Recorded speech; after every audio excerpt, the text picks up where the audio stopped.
It is my pleasure to invite Miss Khadijah Fox up. Khadijah is a wife and mother, native to Stockton, California, as a holistic doula and home birth support minister. Her passion is to ignite the divinity in maternity for the mothers that she empowers through companionship. Whoa, girl.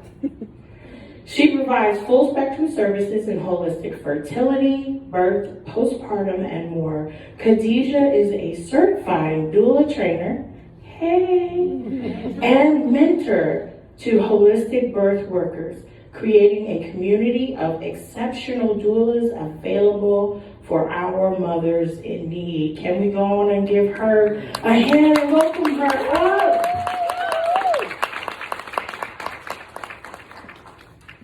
Thank you, Miss Khadijah. Good morning.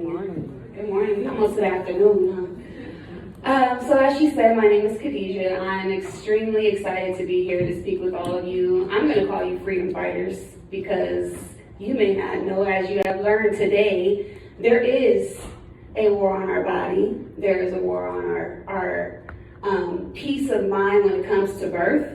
So I'm going to call you all freedom fighters today. Welcome to the fight.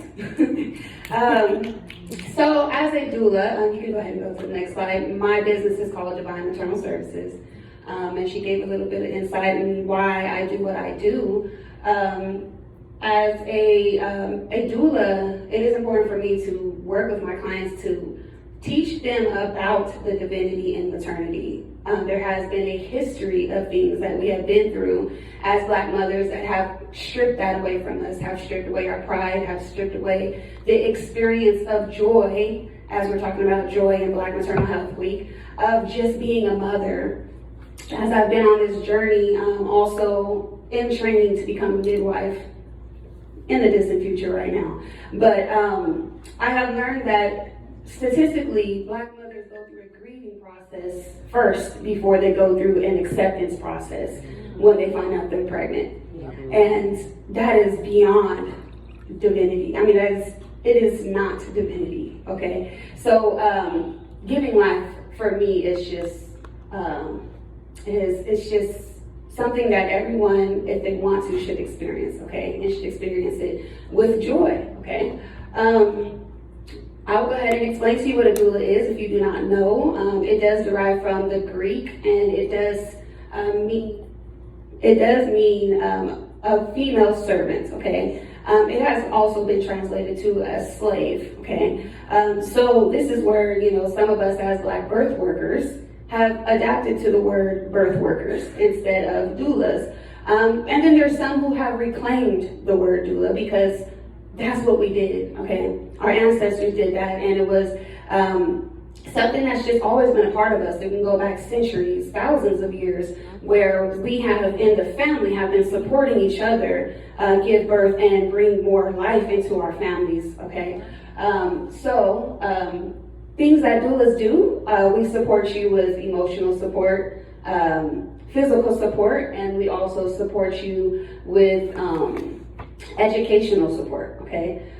Things that we do not do, we are not medical providers, okay? So we don't do anything medical. We don't get down there. We're not checking you and checking the baby and things like that. But we do support your support team, okay? So we work closely alongside with your providers, whether that's your OBGYN, your midwife, whatever it is that you're doing, wherever it is that you're doing, okay? Okay, we can go ahead and go forward. So let's talk a little bit about why Black birth workers matter, okay?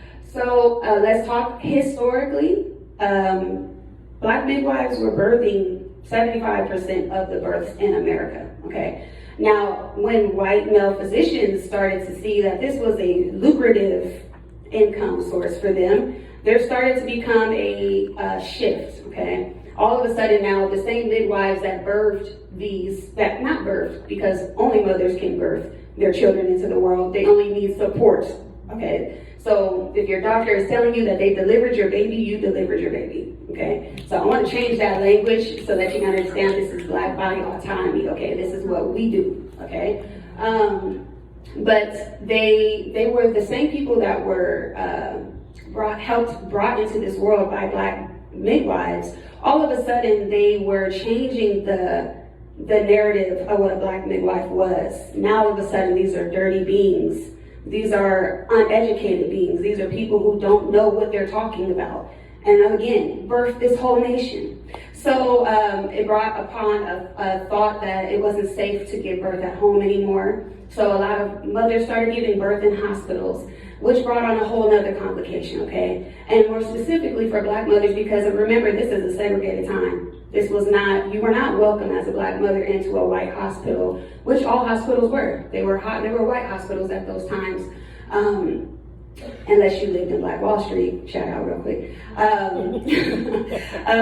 But it shifted the safety of our mothers into the hands of, honestly, their enemies at that time, okay? And now let's fast forward to where we are today. It's 2023, and you would think that times have gotten better, but they've only gotten worse. You didn't hear extreme reports of people dying giving home births with their black midwives or their black doulas that stood by their side. But now here we are, and I won't repeat the statistics that we've already heard, but it's unexplainable. Like she said, it makes you think of a very big why. Why is it happening? Why is it continuing to happen? So as black doulas, and for all of the doulas that I'm training moving forward, it is imperative for us to understand our role as we step into these rooms with our mothers, okay? So as black doulas, doulas in general, let me just say that, but when you have somebody that understands what you're going through, it matters, okay? So doulas can reduce time spent in labor, a mom's partner, and anxiety, and lower the rate of medical interventions, okay? Doula-assisted births are more likely to, birthers, are more likely to breastfeed and can improve mother-baby bonding. And then continuous support by doulas during birth greatly reduces the chances of cesarean. Okay, so this goes along with the 3 facets that I talked to you guys about, which is the physical support, emotional support, and educational support, which we strongly work with our mothers before they even give birth, okay? So we can go ahead and go forward. So you can go back. Emotional support is where, this is a stressful thing for a lot of mothers, and honestly, because there's a lot of fear that comes along with giving birth. And honestly, Lord bless our generational mothers and grandmothers and aunties, but unfortunately, a lot of us have been through trauma when it comes to birth. And unconsciously, we start to spill out all of our traumatic stories onto the younger generation, because honestly, we just need to talk about it, but it scares a lot of us, not to mention the things that we see on TV. Evidence-based information is important because it's not just what their policies say. It's not just because this is the procedure we're going to do, but evidence-based means that this has been studied and it has been proven that this is what I can accept and should accept when giving birth according to what I feel is right for my body, okay? So we stress that with our clients, especially we give them prenatal appointments. So just so you understand when this is happening, we go through extensive teaching with our clients, okay?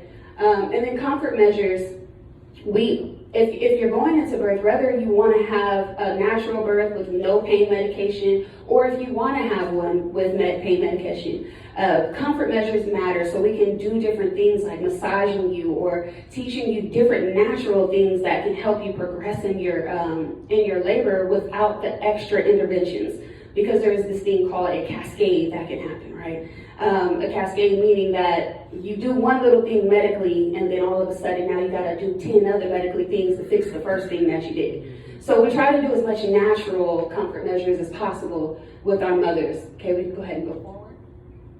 So let's make a plan. Okay, any mother that is going into birth, or even fertility, before you get into birth, before you even conceive, let's make a plan. And for our black mothers, it makes a little bit more sense to try to go about this holistically before you start paying thousands of dollars that you may not even have to go get IVF.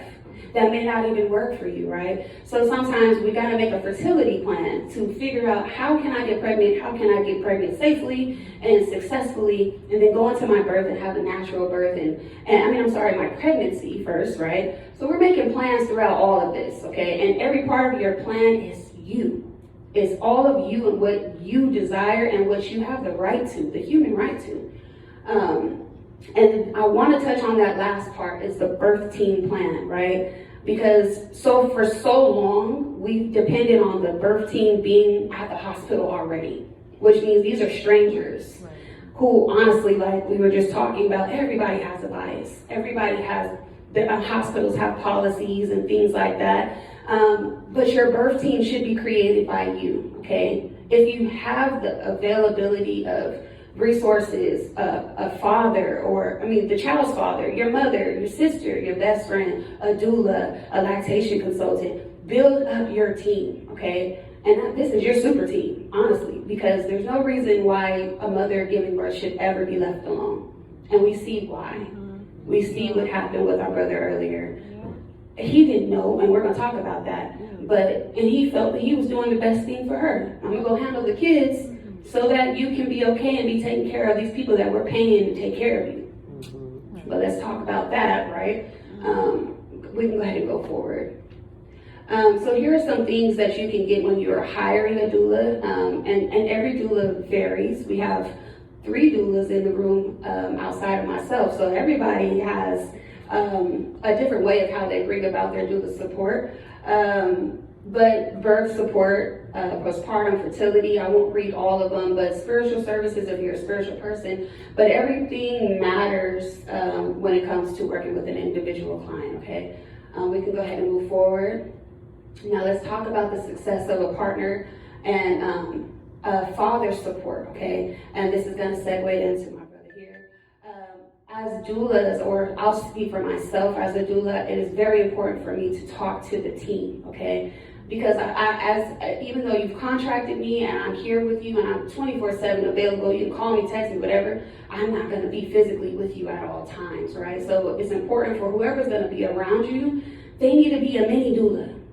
Okay, they need to be an honorary doula for you, okay? It's important, it's so important. So those 3 facets that we bring to you as a doula, they need to be able to handle that for you. So, for example, I've seen brothers be able to step into that room, so it's important for them to understand their role, understand their power, to understand their presence. Just having the masculine energy in the room with her changes the dynamic of what's happening in that room. I've seen it shift, where a woman who had 2 previous C-sections wanted to have a vaginal birth, and they were almost bullying her into having a C-section again.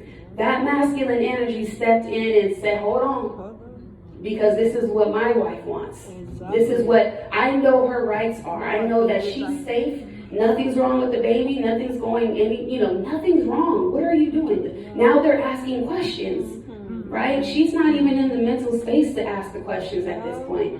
And honestly, here's the thing that you guys can also look into, because working as a doula, it's almost a threat. Remember I said freedom fighters, okay?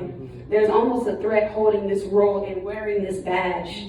So when we walk into these rooms, honestly, the eyes are on us, and they're quieting us in many ways, okay? And I'm speaking this because I want you guys to be very aware of what's happening, that we're intentionally going into these rooms to just support our mothers because we care, but also protect them, and it's known, okay? And it's very apparent, like we were just discussing, you all as doctors know what we're finding out. We're finding out that our mothers are dying in your hands, and yet you're still making mistakes. Why wouldn't you say, oh shoot, that does not seem right, let me get on it, let me fix it? But you're not, okay? And then now they are hiring doulas to get in here, and you're telling them to be quiet. So we need our fathers, we need the support people, whoever it is gonna be. We need you guys, we need you, we need you, we need you, and we need you to know what we know, so that you can speak up, okay? And then I've also seen fathers who, before they get into the room, they're asking the questions. I always tell my clients, let's make a chat together so that dad, if he has questions, he can ask those questions, honestly. And then postpartumly, okay, they're going through a whole shift. They're going through a whole change of becoming fathers, just like you're becoming a new mother. Every time, I don't care how many kids you had, and maybe if you've had kids here before, you will always become a new mother each time you have a new child. And it's the same thing for the fathers, okay? So we teach them how to even take care of their mental care, how to take care of to be attentive to what's happening in the home, okay? I think I'm gonna wrap it up there, and I actually did good. I'm proud of myself because I can ramble sometimes, and that was my last slide. So I'm gonna go ahead and say thank you all so much. Thank you so much. If you have any questions in the Q&A, I am welcoming them as well.